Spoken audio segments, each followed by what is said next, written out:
Lesson 13. Air, sunshine, and natural light, essential to health. 13.1. Sunshine and its role in human health. 13.2. Natural light versus artificial light. 13.3. Air and breathing. 13.1. Sunshine and its role in human health. 13.1.1. History of sunbathing. 13.1.2. The use of sunshine. 13.1.3. Sunshine in sickness. 13.1.4. Suntan and sunburn. 13.1.5. The sun bath. 13.1.1. History of sunbathing.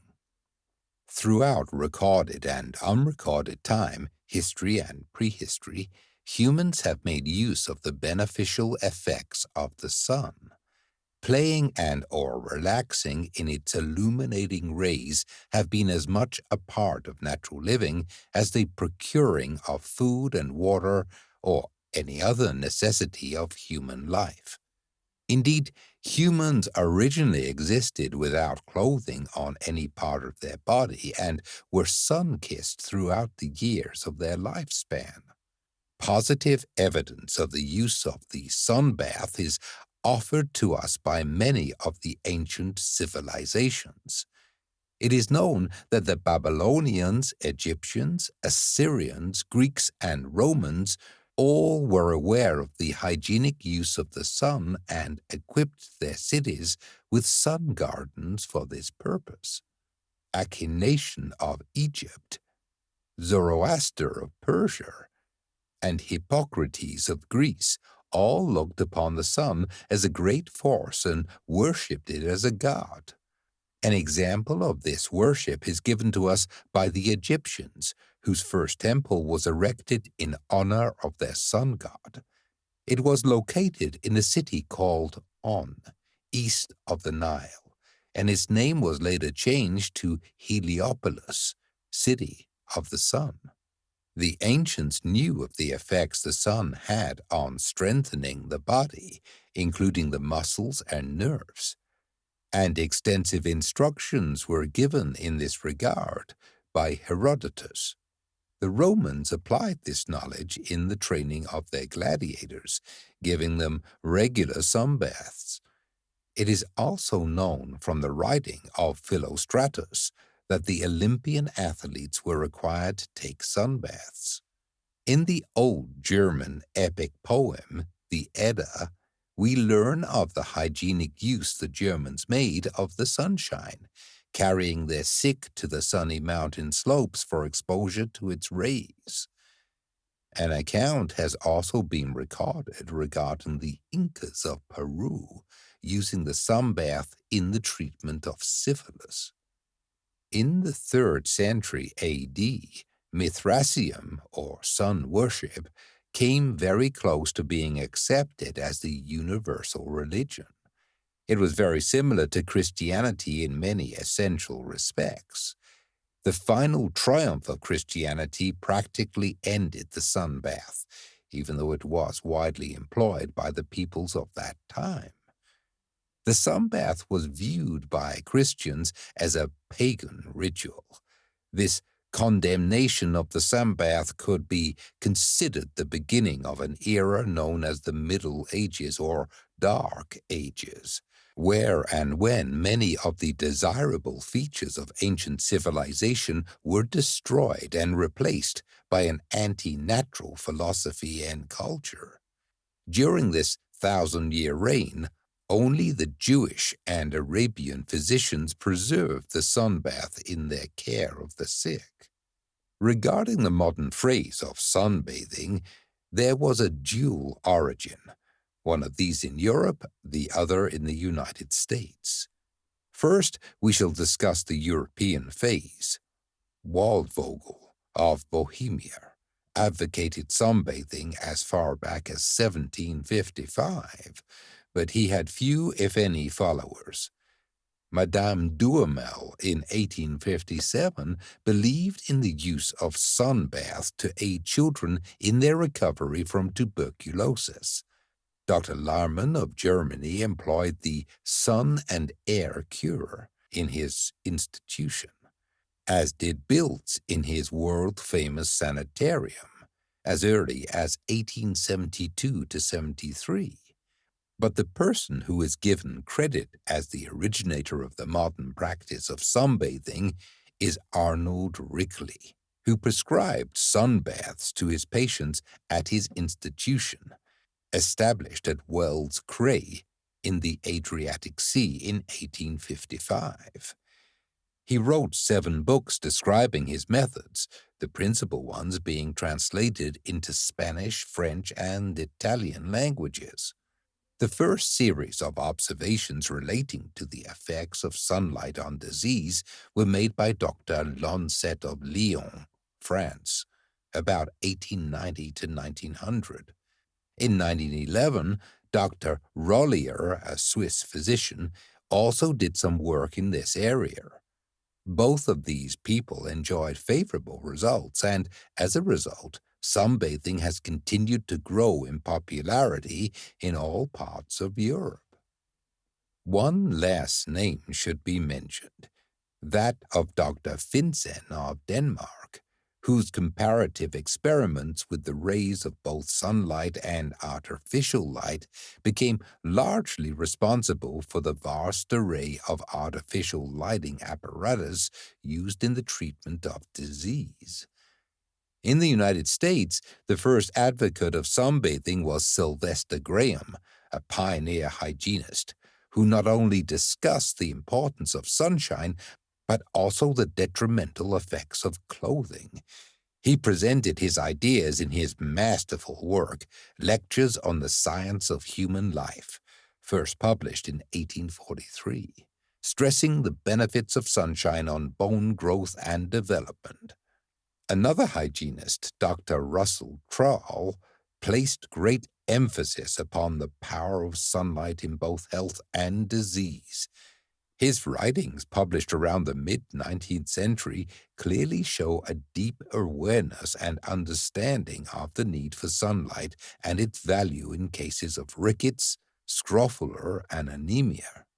Although credit is generally given to Holczynski, who in 1919 proved the definite value of sunshine in overcoming rickets, Dr. Troll was actually about 70 years ahead of him in making this discovery. Additionally, Dr. James C. Jackson and Dr. Dio Lewis both used the sunbath in caring for their patients at around the same time as Dr. Troll.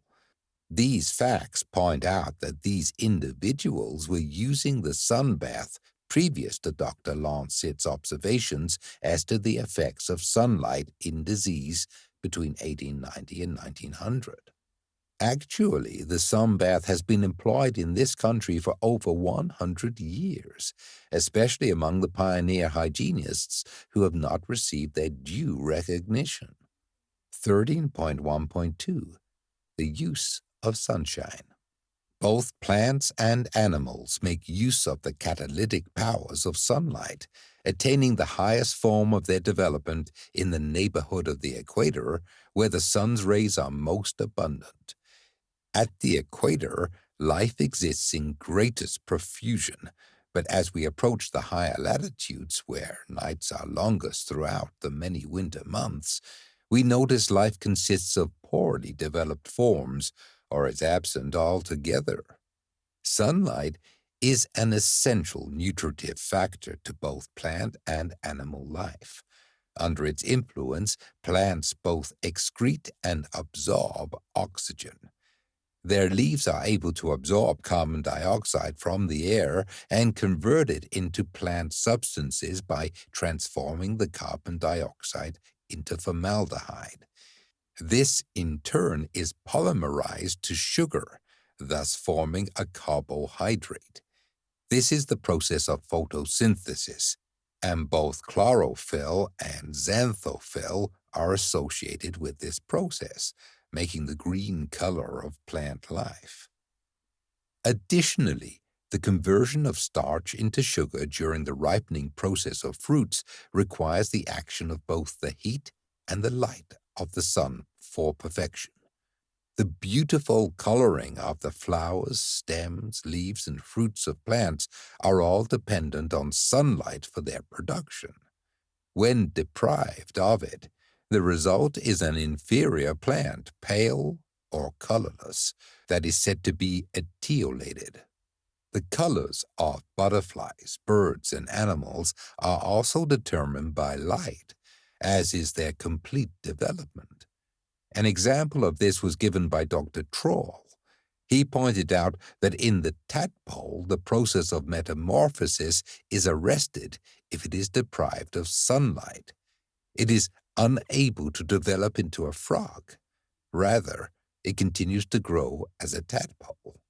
Complete absence of light results in blindness and even eyelessness.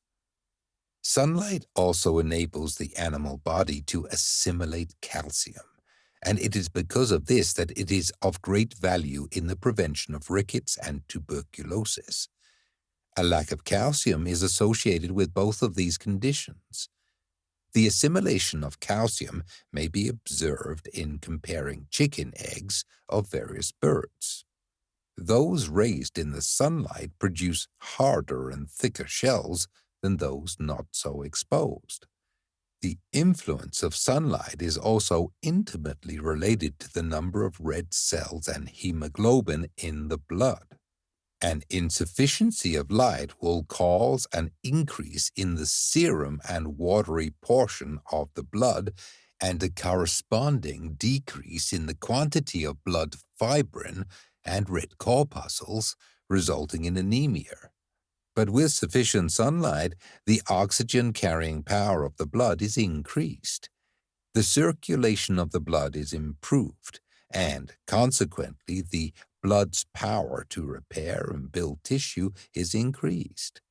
Sunlight's influence on the muscles is to add to their size and quantity and to enhance their contractile powers by improving the condition of the entire body, including the nerves that control the muscles. In addition, by improving the overall health and vitality of the body, sunshine is the finest cosmetic, helping the body to smooth away wrinkles, to strengthen and tone the skin, and at the same time to ensure a soft, delicate texture and overall beauty. It may also be said that, in general, the pigmented skin is stronger, contributes to the health of the entire organism, and, therefore, is subject to fewer diseases and is less sensitive to heat and cold. Regarding the pregnant mother and her unborn child, it must be noted that the benefits to be derived from sunlight are greatest during periods of development and rapid gains in flesh. Sunshine, again, by improving overall health and vitality, aids in the skeletal development of the baby and helps preserve the normal alkalinity of his/her blood. Additionally, its influence on the unborn will aid in promoting deeper sleep, deeper, slower breathing, diminished blood pressure, and an increase in urinary excretion. Sunbaths before and after childbirth will increase the mother's ability to nurse her child, with an improvement in the quality of the milk. It will produce better general health in the mother and prevent the loss of blood, making for a more painless delivery. Another benefit is that pregnant mothers who get sunlight will not experience tiredness, backaches, and loss of appetite. 13.1.3 Sunshine in Sickness. It has been shown that after a fast or wasting illness, obtaining sufficient sunshine will enable the body to build higher quality flesh. It will also enable the body to most efficiently digest and assimilate food. This is not to imply that we should wait to become sick to make use of the sun's rays. The sun is not a therapeutic agent. It is an essential of good health and nutrition. Sunlight is of value in all states and conditions of the body and in all stages of development. Its importance must be regulated to that of hygiene, and it should not be thought of as a specific cure for a disease condition. We spoke earlier of the great importance sunlight plays in proper bone development.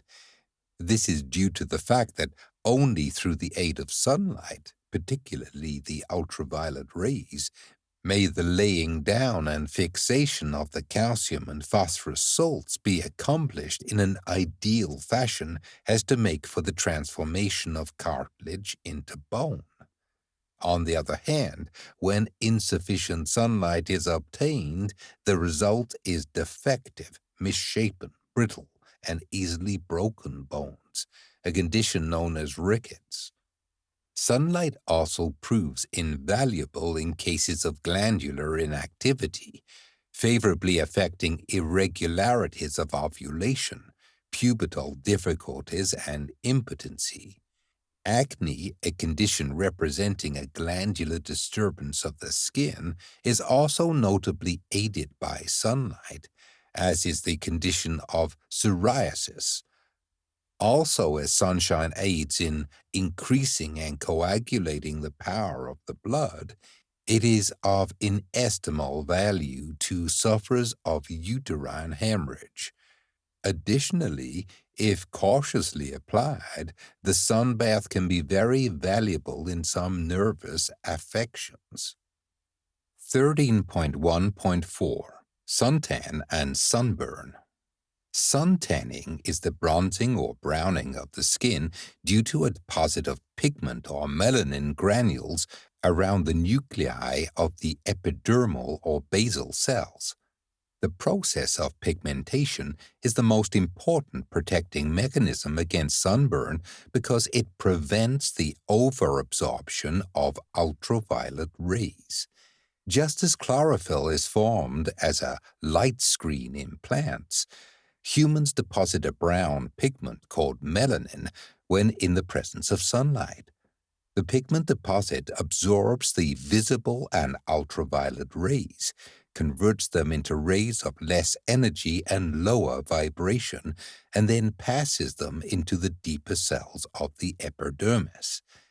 A combination of the infrared and ultraviolet rays will result in the deepest pigmentation.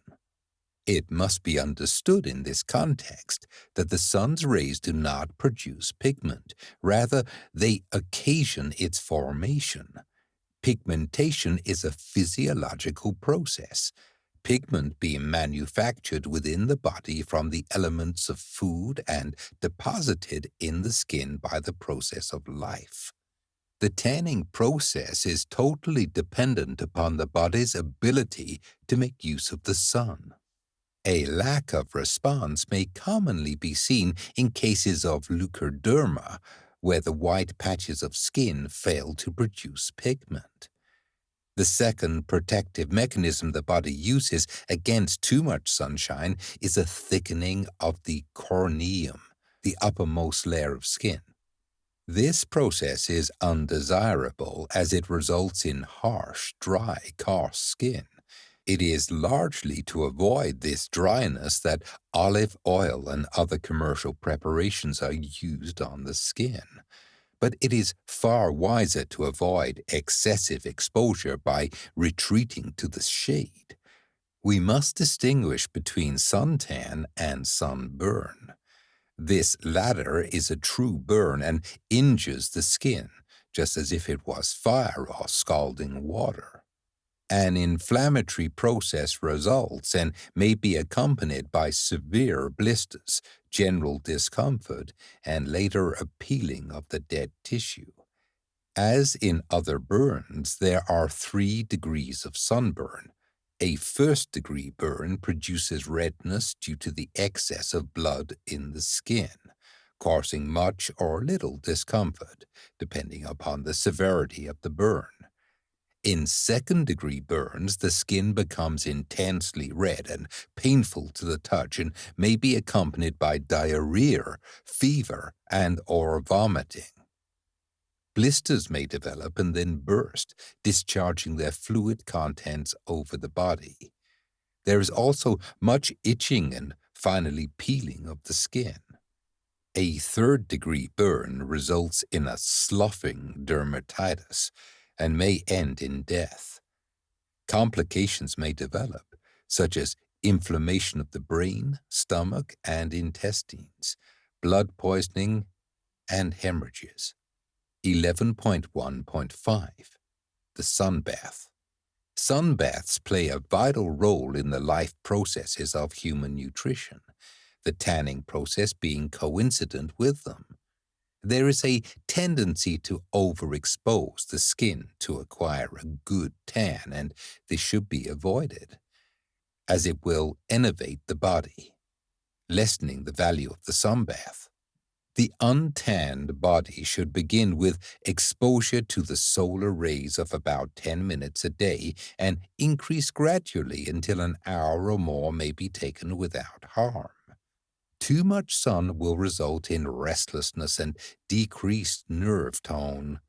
Additional precautions must be taken by blonde and red-haired people, as they do not pigment as readily as dark-haired people.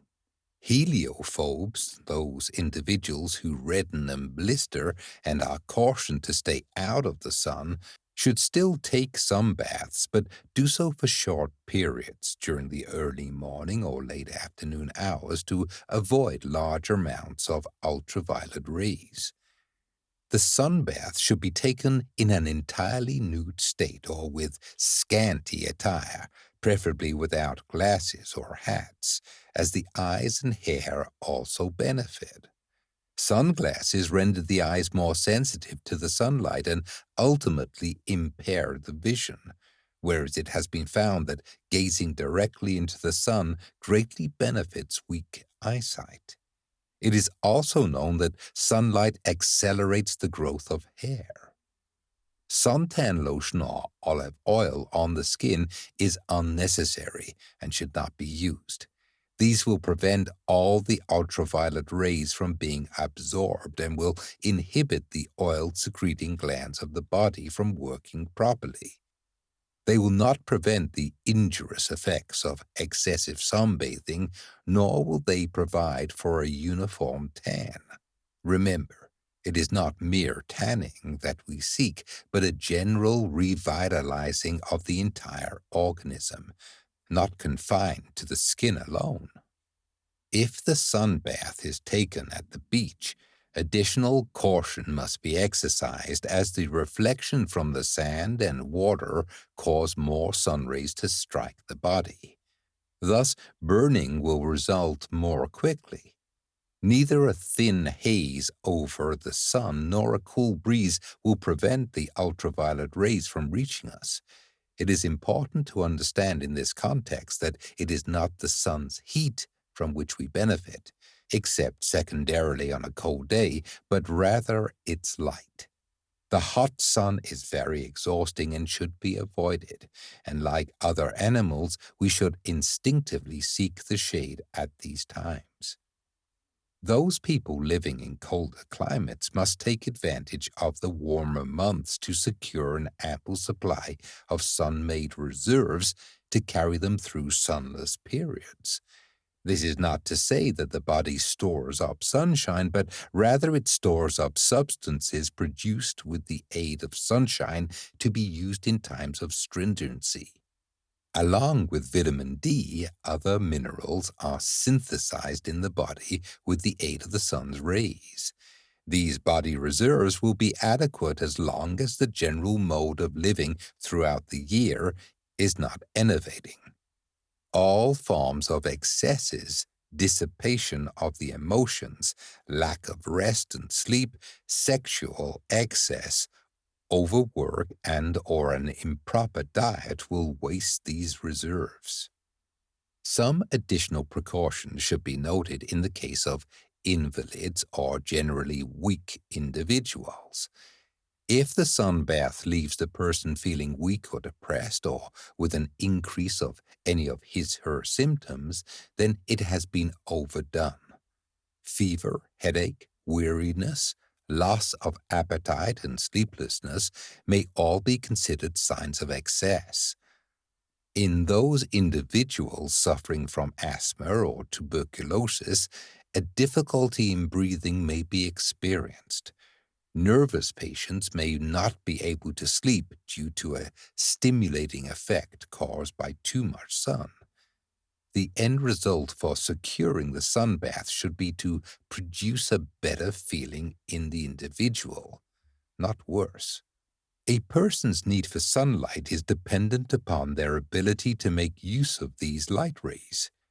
Overindulgence of the sun bath will lead to additional innovation and serves no useful purpose. 13.2. Natural light versus artificial light.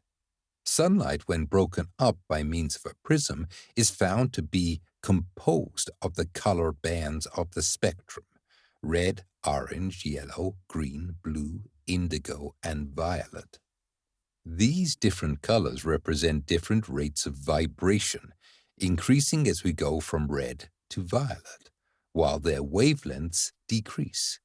These visible rays give us sensations of light, color, and heat.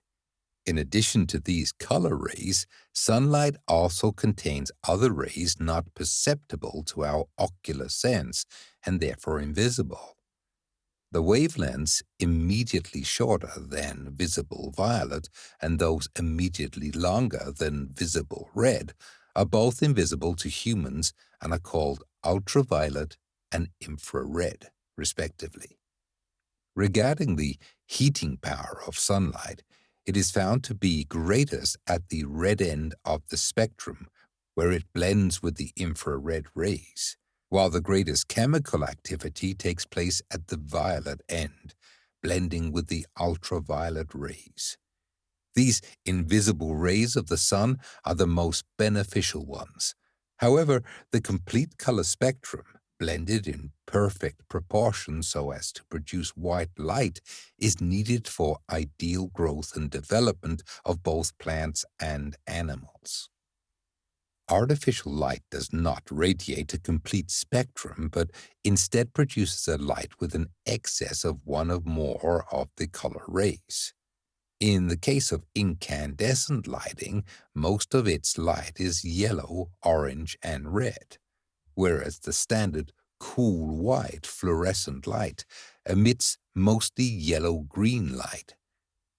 The various so-called sun lamps produce either too much ultraviolet or too much infrared radiation and are definitely harmful.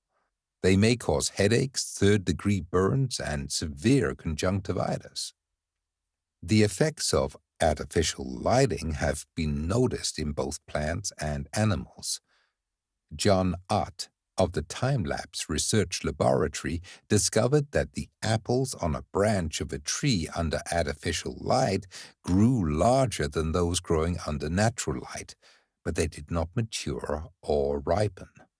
Despite the addition of many chemical products to produce more color in the fruit never acquired color until exposed to ultraviolet rays from the sun. Further observations made by Ott revealed that the ratio of the sexes of plants was affected by different wavelengths of the spectrum. Experimenting on a pumpkin vine raised in a basement under a skylight and a cool pinkish-white fluorescent light, it was noticed that the female pumpkin-producing flower turned yellow, then black, and finally dried up and dropped off the vine. Consequently, the vine did not produce fruit. When these lights were replaced with tubes containing more blue in them, the female buds developed bountifully, while the male buds dried up, turned black, and dropped off the vine at an early stage. The usual ratio of male to female buds on a pumpkin vine is 7:1 respectively. However, in these artificial lighted plants, normal reproduction could not take place. In general, It has been observed that plants grown in artificial light lack the rugged construction of plants grown under natural lighting conditions. Their growth may be stimulated by subjecting them to longer hours of light as compared to the natural light cycle of the revolving Earth. But this forced growth produces plants bearing flowers and fruits of lesser quality and color appeal than those grown in sunlight. The animal world is also adversely affected by variance of light wavelengths. In an experiment conducted to determine the effects of different light on animals, 1,000 mice were used and divided among 3 different light environments. Those receiving natural daylight produced an equal amount of male and female offspring. Those under white fluorescent bulbs produced 70% females and 30% males, and those under pink fluorescent bulbs produced 30% females and 70% males. This latter group did not thrive as well as either of the 2 other groups. All those exposed to the pink light quit breeding 2 months earlier and died 1 month earlier than those exposed to the white light. As these experiments were made with a strain of mice in which malignancy develops in 98% of them, most of the mice did succumb to cancer. However, those mice under natural daylight developed cancer 2 months later than those under the white fluorescent bulbs, and 3 months later than those under the pink fluorescent bulbs. An additional effect was noticed. Those mice receiving the pink light gave birth to young which were smaller in number and size than those mice receiving natural light. Other investigations have shown that light definitely affects the pituitary gland, as well as other areas of the midbrain and hypothalamic regions. In the early 1920s, William Rowan demonstrated that the varying seasonal lengths of the daylight was responsible for the migration of birds.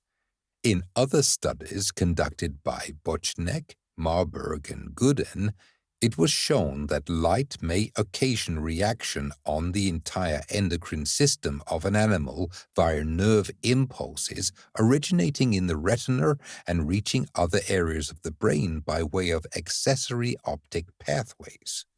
Thus, artificial light, not being of the same quality as natural light, can play havoc with the endocrine system via the nerves. A study was conducted involving some elderly men at a nursing home who spent most of their time indoors under the influence of unnatural lighting. They found that these men suffered a severely diminished ability to absorb calcium. Yet when these lights were replaced with special bulbs designed to simulate sunlight, their calcium absorption was increased by 15% within a month. Even more disturbing research conducted by scientists has indicated that fluorescent lighting can cause genetic mutations, cancer, and death in the cells of many life forms, including humans. Aside from the facts concerning the direct negative effects of unnatural lighting, we must also consider their more indirect effect on the body rhythms. Their presence, by turning night into day, tend to imbalance the circadian rhythms, the regular cycles of rising and falling body temperature, variations in body chemicals, etc., that naturally occur approximately once every 24 hours. The result may be what 3 West German photobiologists have called light stress. All plants and animals require alternative periods of light and dark so that some vital processes may rest while others become activated. The anabolic activities during the night can take place efficiently only when not interfered with by lighting, which will continue to occasion activity in the living cells. The result is that the processes of growth and repair are interrupted, resulting in the necessity for disease, and the body is robbed of a certain degree of life force. Experiments testing the influence of artificial light on fish revealed that when exposed to too many hours of light, the fish ceased to reproduce. When time exposed to light was cut down gradually over a period of weeks, the fish resumed reproduction if exposed to pink light, but not under the slightly bluish-white light. Also, under the pink light, the ratio of female to male offspring was 80 to 20, respectively, and development of the secondary sex characteristics of the male offspring was retarded. Regarding humans, some scientists suspect that the age at which girls reach sexual maturity might be influenced by the artificial illumination of nighttime.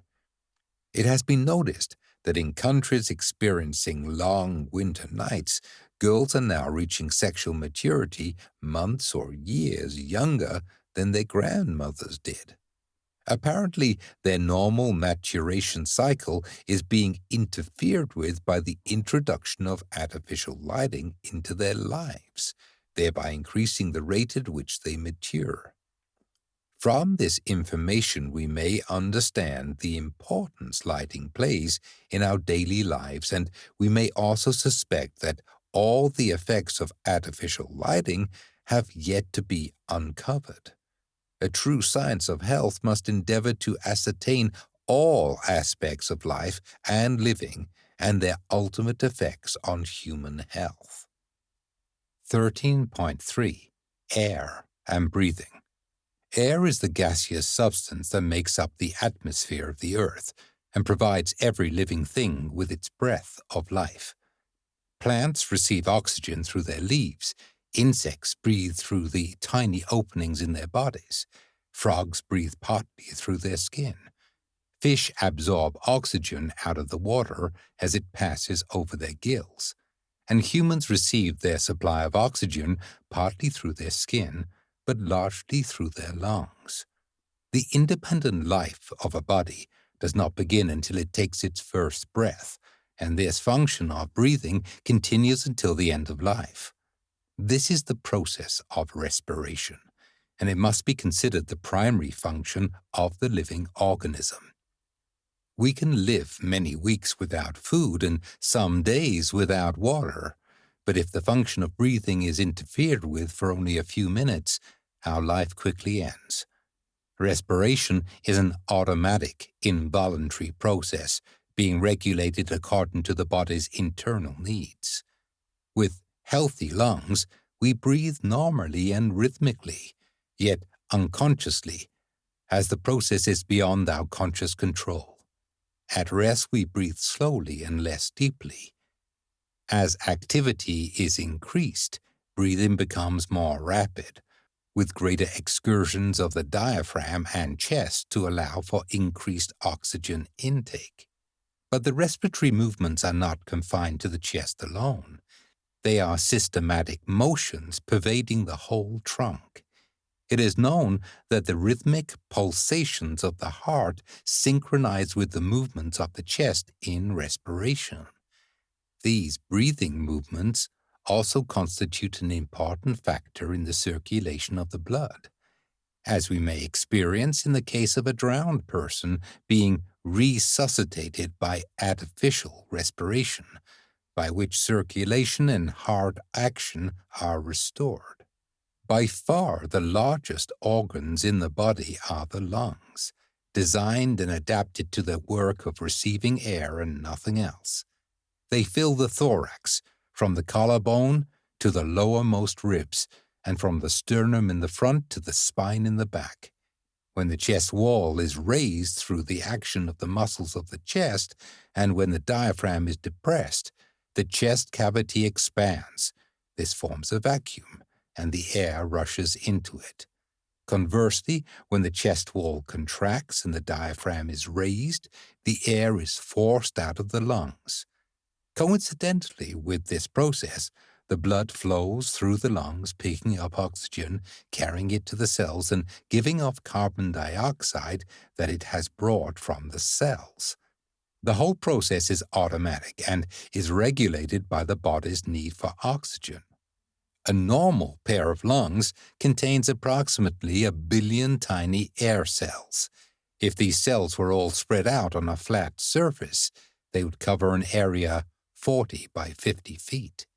The average man inhales daily approximately 777,000 cubic inches of air, and in the same time 125 barrels of blood are purified in the lungs. Here the poisons and impurities of the body are brought by the blood and cast off. Also, the blood absorbs a fresh supply of oxygen, nitrogen, hydrogen, and the essence of sunlight to be conveyed to all parts of the body to furnish the trillions of cells with a normal stimulation to activate its various functions. This is a continuous process, and if it is interfered with, the result could be fatal. When respiration is obstructed, the lips quickly turn bluish-purple due to the rapid collection of carbon dioxide gas in the blood. In only a few seconds, if respiration is impeded, the blood will turn almost black in color, signifying a great increase in poisons.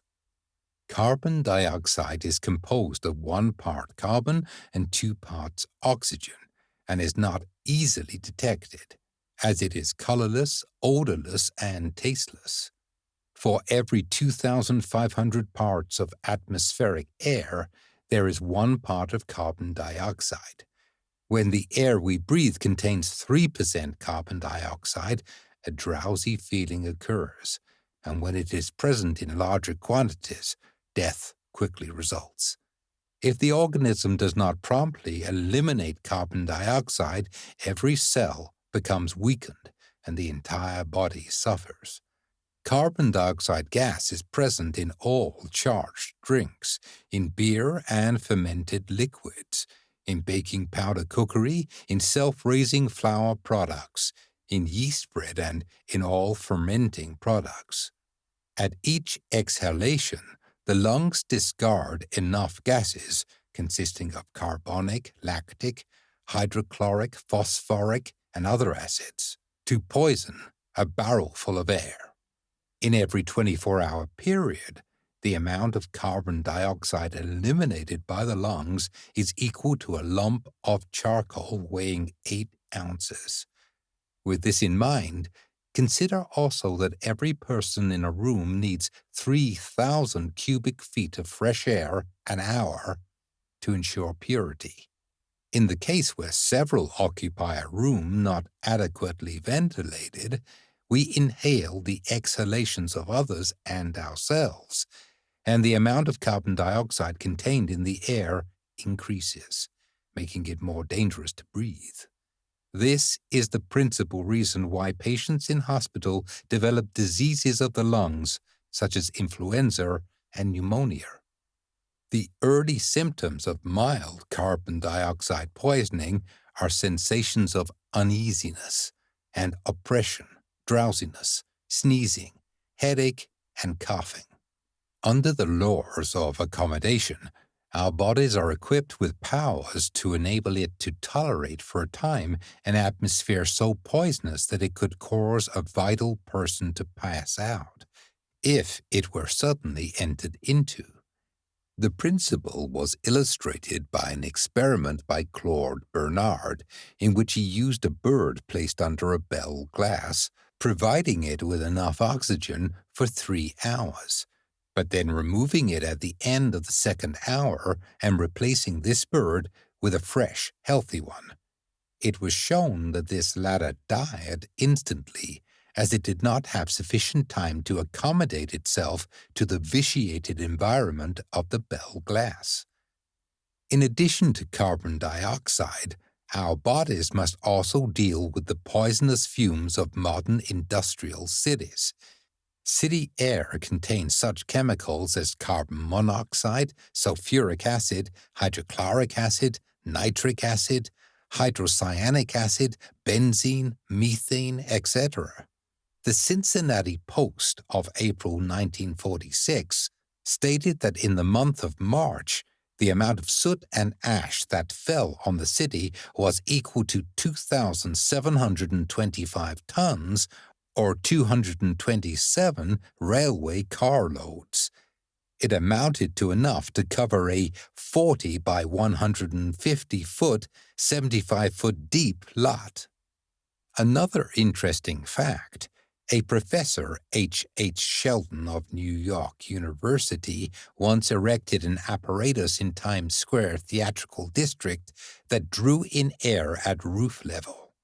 In 1 week, the apparatus cleaned 341,250,000 cubic feet of air, removing from it 12 cubic feet of solid matter, composed of dust, soot, and tar, weighing 37 pounds.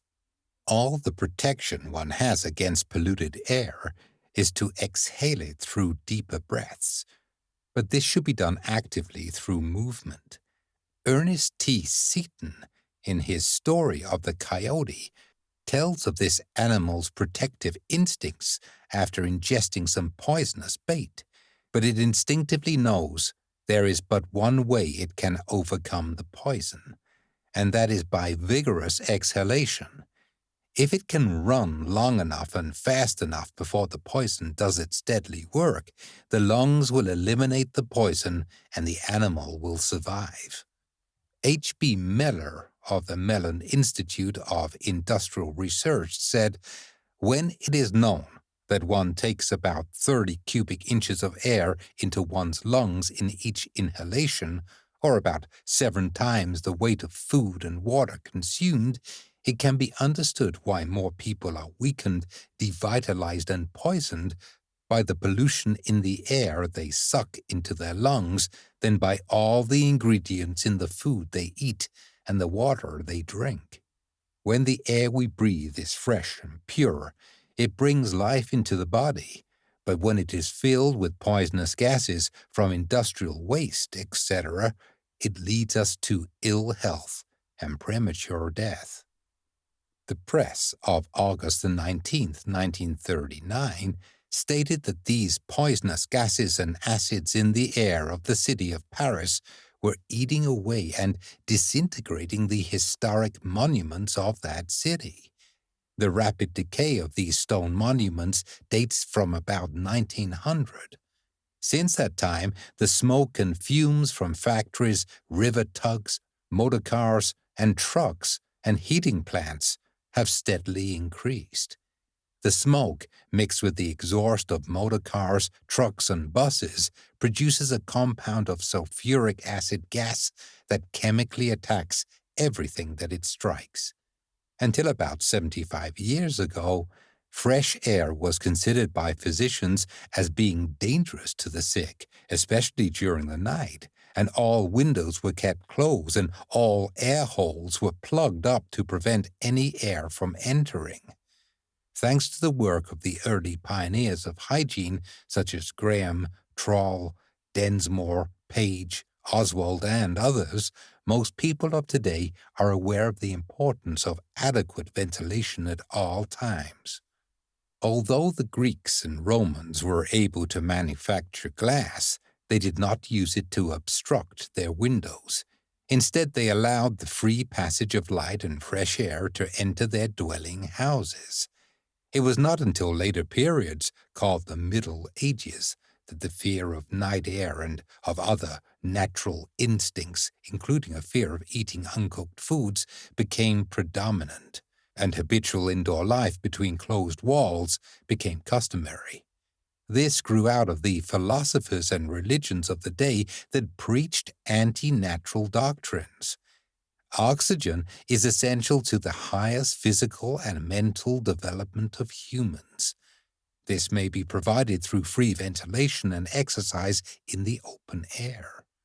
Although there seems to be more need for fresh air during the daytime while we are active than during the night when we are inactive, this is hardly an argument for sleeping in unventilated rooms.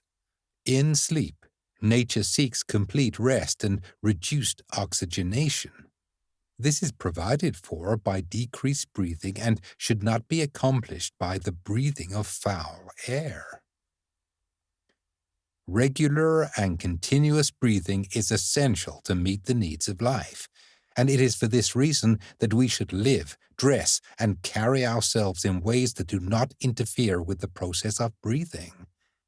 5 minutes of deep breathing twice a day will not compensate for inadequate breathing the rest of the day.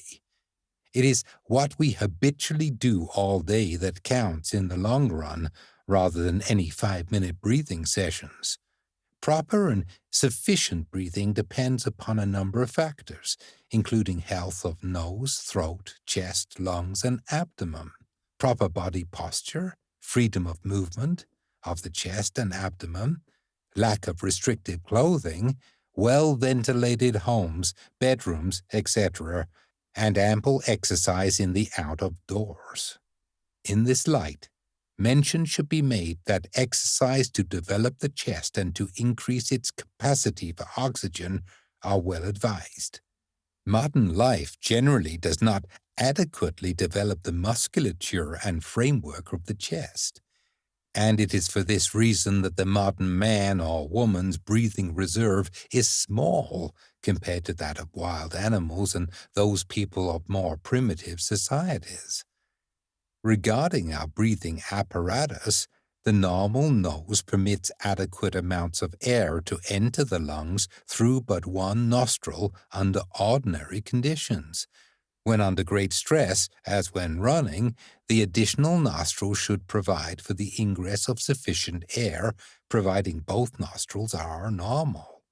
Generally, mouth breathing is a symptom of disease, as in adenoids, polyps, nasal catarrh, a cold, etc. Every day we should take advantage of the cleanest air available in the particular vicinity in which we live. It is important that we do some exercise that will promote greater oxygen intake. This will also enable us to throw out additional poisons from our lungs and help to keep our breathing functions in a healthier condition.